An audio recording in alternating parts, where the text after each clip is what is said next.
हरियाणा में ऑक्सीजन की कमी से जूझ रहे लोगों के लिए एक अच्छी खबर है। राज्य में अब ऑक्सीजन सिलेंडर भरवाने के लिए भटकना नहीं पड़ेगा। 9 मई से door to door oxygen cylinder refill की सुविधा देगी सरकार।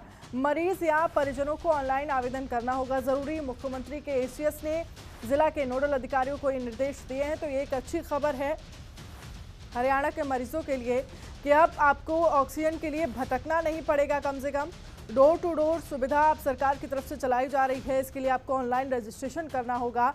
ओपी तो मुख्यमंत्री के एसीएस ने जिलों के नोडल अधिकारियों को ये निर्देश दिए हैं कि अब हरियाणा के लोगों को ऑक्सीजन के लिए डोर टू डोर भटकना ना पड़े। माफ कीजिएगा, अब दर दर भटकना ना पड़े, डोर टू डोर ही सुविधा शुरू होनी चाहिए। ऑक्सीजन सिलेंडर रिफिल की सुविधा अब सरकार देगी डोर टू डोर, जिसमें आपको रजिस्ट्रेशन कराना होगा और आपका ऑक्सीजन का जो सिलेंडर है वो रिफिल किया जाएगा।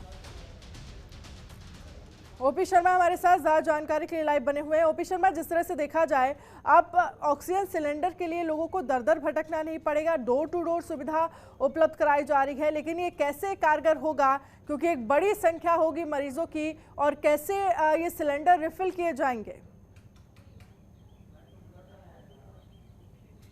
अनन्या, वाकई में एक मतलब काफ़ी मुश्किल भरा काम है, लेकिन जिस तरीके से हरियाणा में अब जो इंफ्रास्ट्रक्चर जो बनता जा रहा है उसको देखते हुए इतना मुश्किल नहीं है। अगर हरियाणा की बात करें तो करीबन शायद 1 लाख के आसपास मरीज जो हैं घरों में आइसोलेट हैं, और उसमें से शायद ही 20% लोगों को जो ऑक्सीजन की ज़रूरत पड़ती है। लेकिन अगर किसी एक पेशेंट को भी ऑक्सीजन की ज़रूरत पड़ती है तो या तो अगर वो बाहर से रह रहा है या घर का एकमात्र सदस्य है तो उसके सामने दिक्कतें खड़ी हो जाती हैं। यदि उसके घर वाले जाते हैं तो उनको पता नहीं होता कि कहाँ जाना है, कैसे जाना है, वो दर दर भटकते हैं। तो ऐसे में हरियाणा सरकार ने ये जो शुरुआत 9 मई से करने जा रहे हैं, ये एक अच्छी शुरुआत है और इसका फायदा होगा। इसमें रेड क्रॉस कर्मचारी और जिले के सभी नोडल अधिकारियों की एक टीम बना दी गई है, जो जिसके पास जो भी रिक्वायरमेंट आएगी तो वो वहाँ से जाएंगे और जिस मरीज को, कोरोना पेशेंट को इसकी जरूरत है, उसको जाके सिलेंडर दे के आएंगे और उसके पास से खाली सिलेंडर लेके आएंगे। अब बात आती है कि बोटलिंग की, तो हरियाणा सरकार ने पिछले दिनों प्रदेश में करीबन 9 ऐसे बोटलिंग प्लांट्स को जो है अनुमति दी है, वो शुरू हो चुके हैं। तो ऐसे में अब कोई दिक्कत नहीं है। पहले था कि ऑक्सीजन की कमी थी, जब ऑक्सीजन मंगवाई गई तो फिर उसकी बोटलिंग की दिक्कत होगी, बोटलिंग करवाई तो ट्रांसपोर्ट की दिक्कत होगी। लेकिन अब जो है वो सिस्टम तेजी से बनता जा रहा है। इसके अलावा हरियाणा सरकार ने ग्रामीण क्षेत्रों में भी 50 जो है ऑक्सीजन प्लांट जो है ग्रामीण क्षेत्रों के जो public health centre, primary PHC, CHC हैं, तो वहां पर भी वो जो है ऑक्सीजन प्लांट बनाए जा रहे हैं। तो केंद्र ने बकायदा इसके लिए फंड भी जारी कर दिए। चलिए ठीक है ओपी शर्मा, आप हमारे साथ बने रहिए, हम आपसे और भी खबरों पर अपडेट लेंगे। लेकिन इस वक्त की बड़ी खबर आपको दिखा रहे हैं, हरियाणा में कोरोना संक्रमण के प्रकोप जारी है। राज्य में एक दिन में 13,867 मरीज सामने आए हैं। बीते 24 घंटे में कोरोना से 162 मरीजों की मौत हुई है।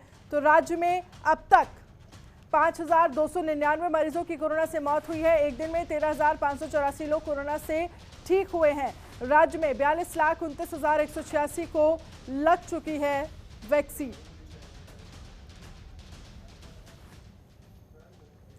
तो राज्य में अब तक 5,299 मरीजों की कोरोना से मौत हो चुकी है। लेकिन इन सब के बीच आपको बता दें तो लगातार कोरोना मरीजों का जो आंकड़ा है वो भी हरियाणा में अब बढ़ता जा रहा है। तो राज्य में 42,29,186 लोग ऐसे हैं जिनको वैक्सीन लगाई जा चुकी है। तो हरियाणा में कोरोना संक्रमण का प्रकोप जारी है। राज्य में एक दिन में 13,868 मरीज सामने आए हैं।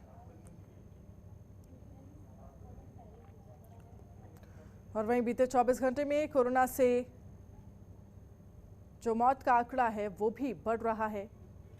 लेकिन जो वैक्सीनेशन का अभियान है वो लगातार तेज किया जा रहा है।